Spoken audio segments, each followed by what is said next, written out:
Hello everyone. So today I'm going to give you a detail of how I plan the home learning activities for my daughter. She is currently 7.5 years old and I do that every month.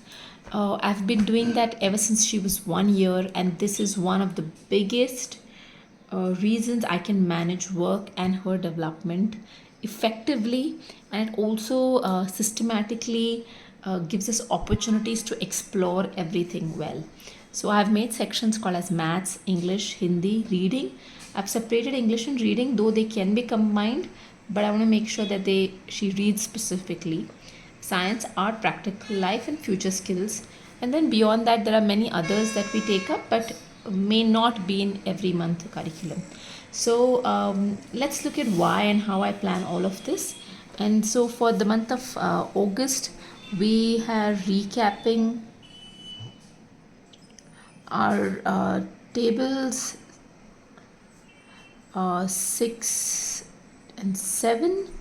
We're going to be doing more of multiplication practice, 2 digit into 2 digit or 2 digit into 1 digit, and I'm going to introduce her to simple division.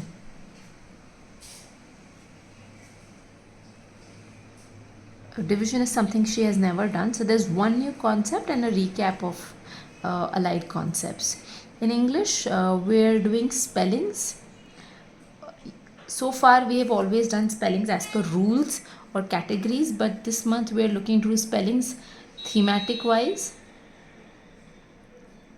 So we've already done themes of everything related to food, that's right from fruits, vegetables, kind of recap all of them, and dishes and snacks and things in the kitchen. And we're doing things related to nature. In Hindi, we do one max two small books of reading in a whole week. So that would be about 3 to 4 or 5 books in a month that we're going to be reading. And Hindi spellings, again, which we go category wise based on the rules. So E ki matra, O ki matra. So we're going to be looking at A, I, O, and Au, and all the key, all of these matras this month, and a lot of spellings related to that. We read 5 books a week, small story books that we read. We try and do that, so that's about at least about 18 to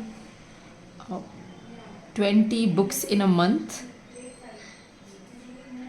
I know it sounds a lot when you write it like that, but it's really about reading one story per day or 5 stories in a week, more or less, assuming some days you have other plans you don't end up doing, or the child is not in a mood.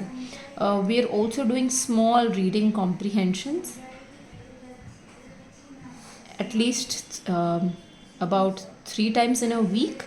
So that's about 12 in a month, really simple ones which have 2, 3 or 3, 4 questions alike to that using books.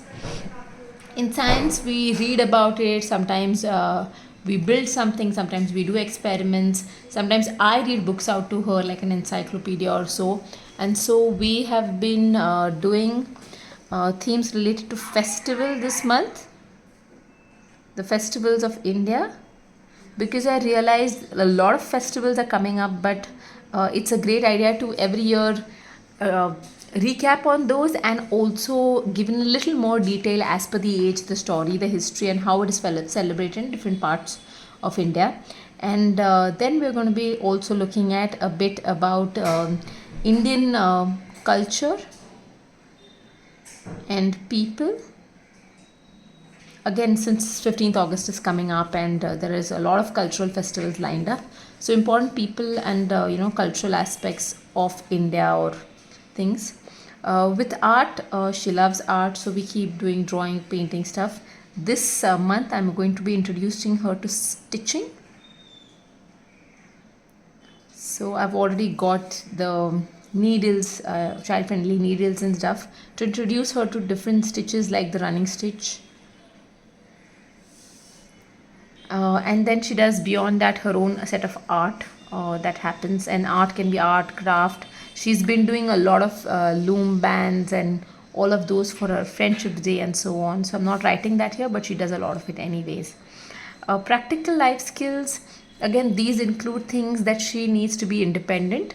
So this week I have involved her in a lot of cooking, including the um, things like making dosas, tapas, parathas. She already knows how to make the rotis, but using the fire based stuff. So basically using, being able to use the pan over fire,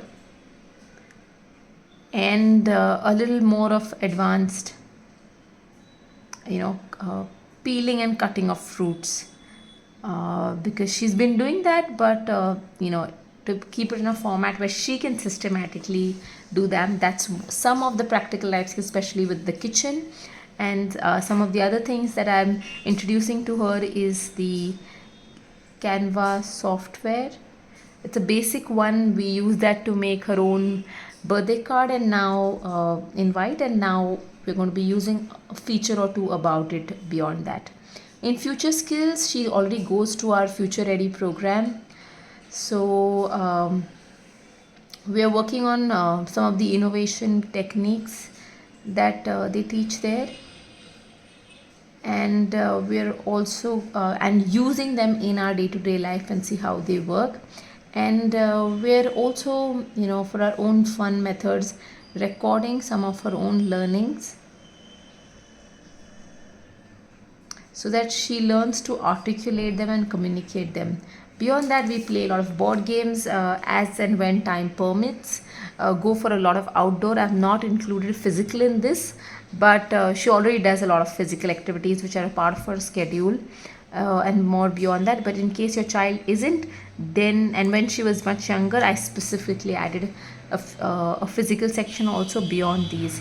So these are some of the planners that I make for the month. And we also take up a few projects under future skills, like um, in June she hosted her own handmade paper making workshop, or some other project that she would like to do. She worked on creating a lot of her own children's friendship bands, and right from material procurement to the money, everything was taken care by her. So yeah, that's how we plan.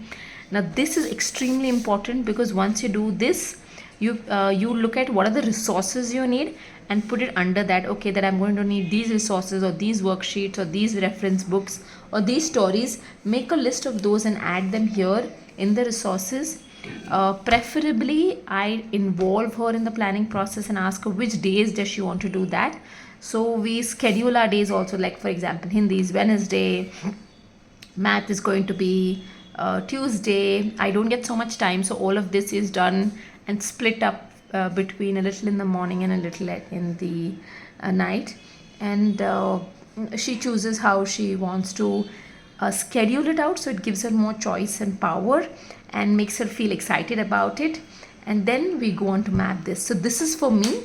What she knows is, okay, which days she wants to do, so she has a choice and voice, and what are the kind of activities she wants to do, and the rest is planned. And this works really beautifully for us. There is no stress to do or achieve anything, because we are systematically doing it over the months and times. And there are times when we do not, and the planner does go for a toss, but given that it's for a month, we definitely come back and complete it within that month, even if some days we're not able to do it. So I hope that really helps. This is a lifesaver for every parent wanting to make sure that you provide a systematic and ample opportunities for a holistic growth for a child, especially if you're a parent handling multiple things, whether it's a big joint family or workspace. So hope this helps. Thank you.